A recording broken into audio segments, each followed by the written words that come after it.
इधर कांग्रेस राहुल गांधी के रायबरेली से चुनाव लड़ने के फैसले को मास्टर स्ट्रोक बता रही है, लेकिन असली मास्टर स्ट्रोक तो प्रधानमंत्री मोदी ने इस बार बंगाल में चल दिया। बंगाल में पीएम मोदी ने बीजेपी के लिए ऐसा माहौल सेट कर दिया है कि ममता बनर्जी टेंशन में होंगी। बंगाल में प्रधानमंत्री की चुनावी रैलियों में उमड़ रहे जनसैलाब को देखकर टीएमसी के पसीने छूटने लगे। पीएम मोदी आज एक बार फिर बंगाल गए। मोदी ने बंगाल के बर्धमान, दुर्गापुर, कृष्णानगर और बोलपुर में चुनावी रैली। पीएम मोदी ने कृष्णानगर में चुनावी रैली से पहले रोड शो किया। कृष्णानगर की जिन सड़कों से होकर प्रधानमंत्री मोदी का रोड शो गुजरा, वहां सड़क के दोनों तरफ लोगों का भारी हुजूम नजर आया। गर्मी में लोग खड़े थे कि एक नजर नरेंद्र मोदी को देख लें। ये देखिए बंगाल का हाल। पीएम मोदी ने भी लोगों को मायूस नहीं किया। अपनी गाड़ी से बाहर निकलकर लगातार सबका अभिवादन करते रहे। हेलीपैड के पास देखिए कितनी भीड़ थी। पीएम मोदी की पॉपुलैरिटी ऐसी है कि वो देश में कहीं भी रोड शो करते हैं तो लोगों की भारी भीड़ जुटती है, लेकिन बंगाल में तो इस बार जैसे भीड़ ने सारा रिकॉर्ड तोड़ दिया है। कृष्णानगर के बाद पीएम मोदी ने बोलपुर में भी रोड शो किया। बोलपुर में रोड शो का नजारा कृष्णानगर जैसा ही दिखाई दिया। यहां भी पीएम को देखने के लिए भारी संख्या में लोगों की भीड़ दिखी। बंगाल की चुनावी रैली में पीएम मोदी ने मुस्लिम तुष्टीकरण के मुद्दे पर ममता सरकार और इंडी गठबंधन पर बड़ा हमला किया। पीएम मोदी ने कुछ दिनों पहले कांग्रेस के वरिष्ठ नेता सलमान खुर्शीद की भतीजी और समाजवादी पार्टी नेता मारिया आलम खान के वोट जिहाद वाले बयान को याद दिलाया और इंडी गठबंधन को घेरा। इंडी गठबंधन की सभी पार्टियों को एक ही थैले के चट्टे बट्टे बताया। पहले पीएम मोदी को सुनिए, फिर बताऊंगा कि बंगाल की चुनावी रैली में पीएम मोदी को किस बाबा का आशीर्वाद मिला। ये टीएमसी तुष्टीकरण में लगी हुई है। आप मुझे बताइए, क्या वोट बैंक इंसान से भी बड़ा हो सकता है क्या?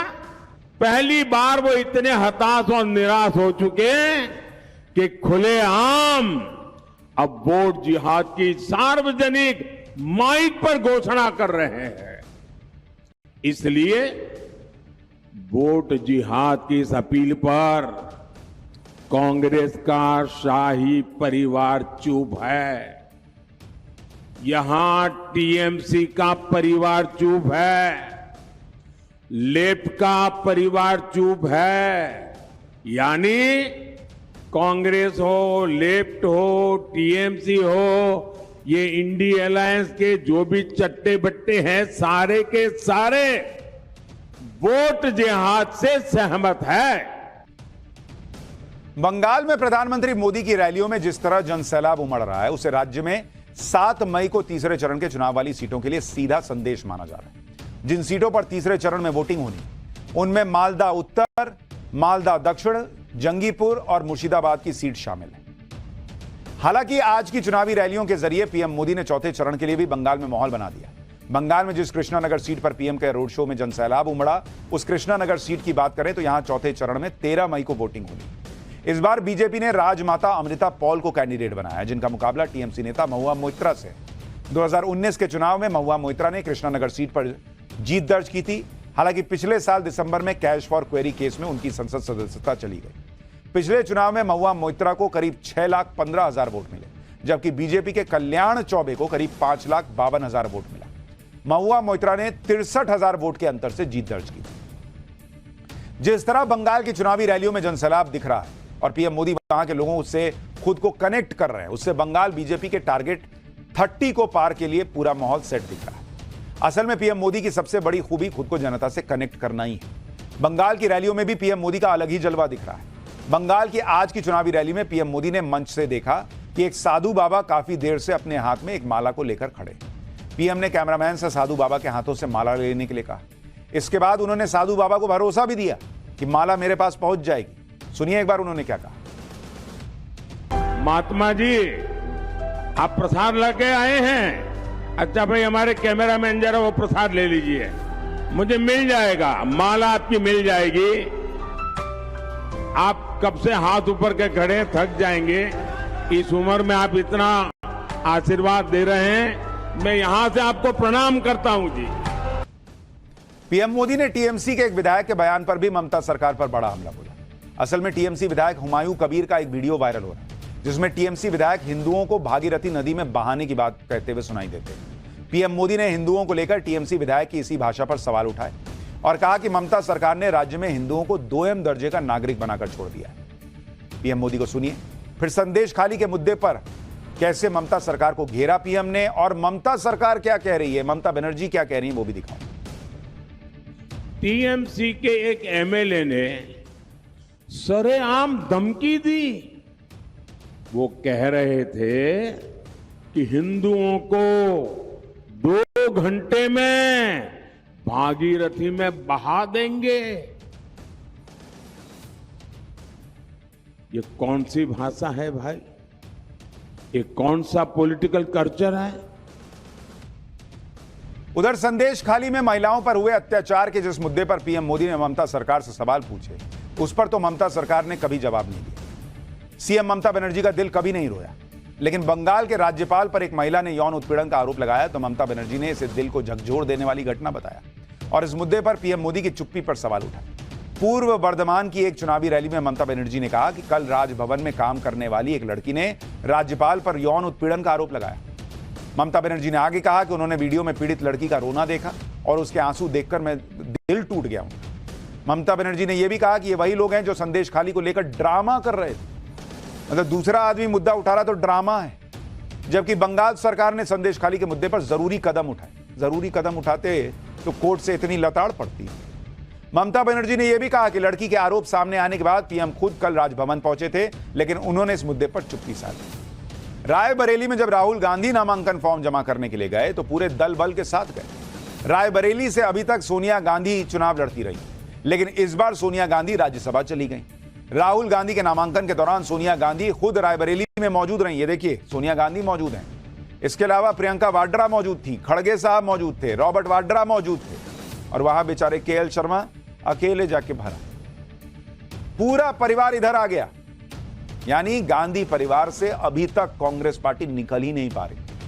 राहुल गांधी के लिए अलग ट्रीटमेंट, कार्यकर्ता के लिए अलग ट्रीटमेंट। रायबरेली में राहुल के नामांकन के दौरान कांग्रेस ने पूरी ताकत भी दिखाई।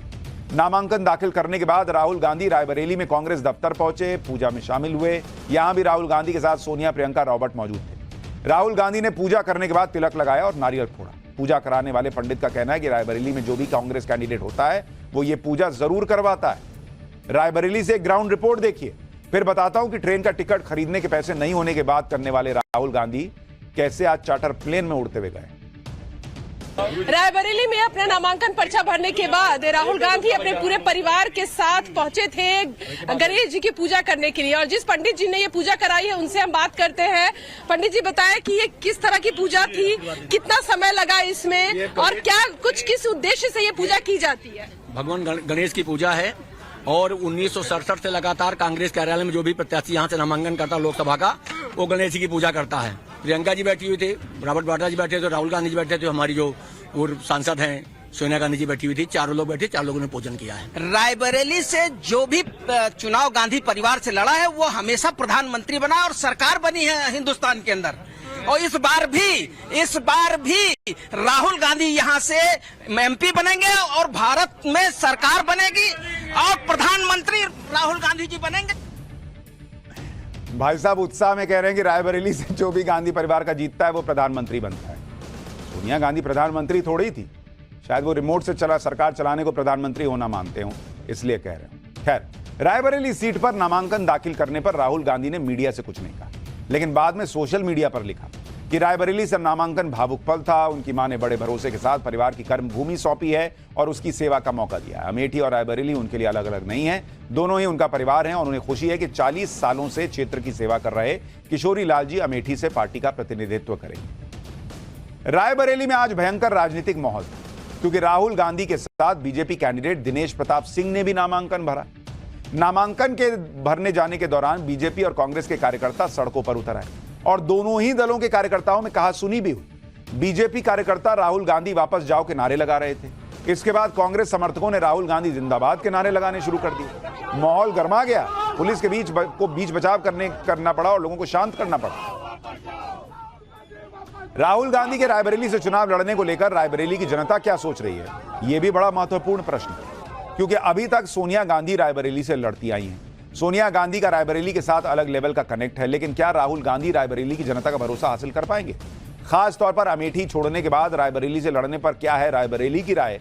जरा वहां से एक ग्राउंड रिपोर्ट देखिए, फिर बताऊंगा कि आखिर राहुल गांधी के रायबरेली से लड़ने और अमेठी छोड़ने की इनसाइड स्टोरी क्या है। वो कौन सी वजह है कि गांधी परिवार को यह फैसला लेना पड़ा?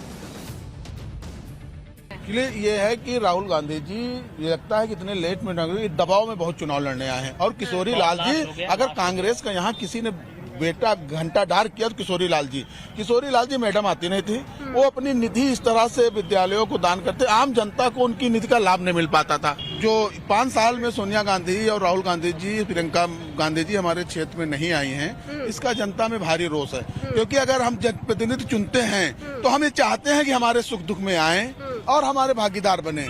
यहाँ कोरोना काल आया और जितनी व्यवस्थाएं हुई, इनकी निधि कहाँ गई? हम लोग कहीं भी ये 5 साल जब तक वो लोग आते थे तब तक हम लोग उनके साथ थे। नहीं, लंबा कोई ऐसा इतिहास नहीं रहा है, वो सिर्फ कागजों में ही रहा है। और जो मैं यहाँ के आपको ग्राउंड की बात बताऊं तो आप यहाँ से मेरे साथ, किसी पार्टी से तो नहीं है? नहीं, आप यहाँ से मेरे साथ अगर आप 1 किलोमीटर चलते हैं तो 1 किलोमीटर में 10 मीटर का भी कोई विकास अगर हुआ हो तो आप मुझे वो दिखा दीजिए। और रही बात राहुल गांधी जी की, तो वो एक बार अमेठी से हार चुके हैं, तो इसलिए शायद वहाँ दोबारा नहीं जा पाए हैं। तो अब रायबरेली से भी हारना उनका तय है। तो झूठे जुमले हैं। हाँ, केवल झूठे जुमले दे रही है कि एक लाख दे देंगे, 8,000 दे देंगे, ये सब लुभावने जुमले हैं। फ्री के देने से देश थोड़ी चलेगा। अर्थव्यवस्था 11 से 5 पे आ गई है, तो ये कैसे आ गई है? जब काम करोगे तब आएगा। राहुल गांधी देश में रायबरेली से सबसे ज्यादा मतों से जीत के देश के प्रधानमंत्री बनने जा रहे हैं। जो इस बार का चुनाव रायबरेली में बहुत डिफिकल्ट हो गया है, बहुत डिफिकल्ट हो गया है, क्योंकि अब कांग्रेस की पोजीशन आप देख रही हैं और इस बार ऐसा लग रहा है कि बीजेपी को आगे निकल जाएगी, जिस हिसाब से अभी सिचुएशन बनी हुई है। राहुल गांधी आप पूर्ण 3 लाख वोटों से जीत रहा है इस बार। अब आप ये ग्राउंड रिपोर्ट देखिए और अंदाजा लगाइए कि क्या माहौल है और क्या नहीं। राहुल गांधी ने अमेठी की जगह रायबरेली को क्यों चुना? इस पर कांग्रेस का तो ये लॉजिक है कि रायबरेली भी कांग्रेस की पारंपरिक सीट है और परिवार के बड़े सदस्य होने के नाते राहुल गांधी अपनी मां की जगह यहां से लड़ रहे हैं। दूसरी बात, कांग्रेस अगर अमेठी से राहुल गांधी को उतारती तो फिर चर्चा स्मृति वर्सेस राहुल गांधी के मुकाबले की होती और कांग्रेस इस नैरेटिव में एक बार पहले फंस चुकी।